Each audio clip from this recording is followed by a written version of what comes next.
I was provided code for this game by the developers. Hello everyone and welcome to Game Breakdown. I'm Nordegraf and today we're going to be talking about a game called Fearful Symmetry and the Cursed Prince. That name might sound familiar to you. That is because there was a game called Fearful Symmetry on Steam before, and this is a updated version of it with a couple more levels and a couple more characters. Fearful Symmetry and the Cursed Prince is a puzzle game where you control two different characters that mirrors each other's movements, and you have to get them through a maze.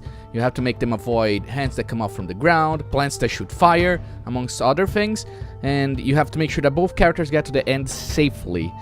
The game has about 20 levels that you can play through to the story.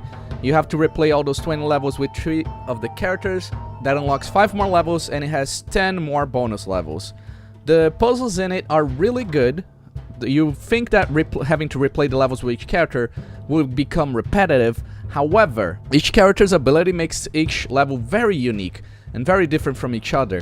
The main character doesn't have really any abilities, you just have to get them through to the end. The second character can teleport over one block, which lets you avoid traps, projectiles, amongst other things. It also teleports the other character one block, so you have to be careful to where you teleport always. It gives quite a bit of a difference to how you played with the first character. And the third character makes a fireball around her and can walk over traps, which also changes pretty much how her playstyle is compared to the other two, which gives a lot of variety to the puzzle. So I would say there is around 60 levels or so. Even though they're the same, they play very differently.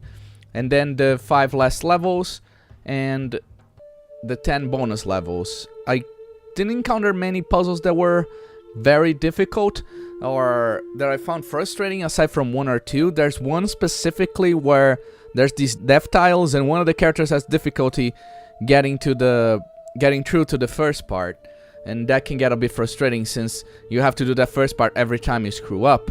And that first part has a very tight timing that can be very annoying to get through. The other puzzle that I found frustrating was one of the bonus levels. There's this striped puzzle level that was very frustrating just because you can't see anything. It's mostly just guessing where you need to go. I found that puzzle to be kind of bad, to be honest. The other levels were good. Even the last level, which was a bit frustrating, was really fun. The very last bonus level, I mean, was very frustrating but also very fun.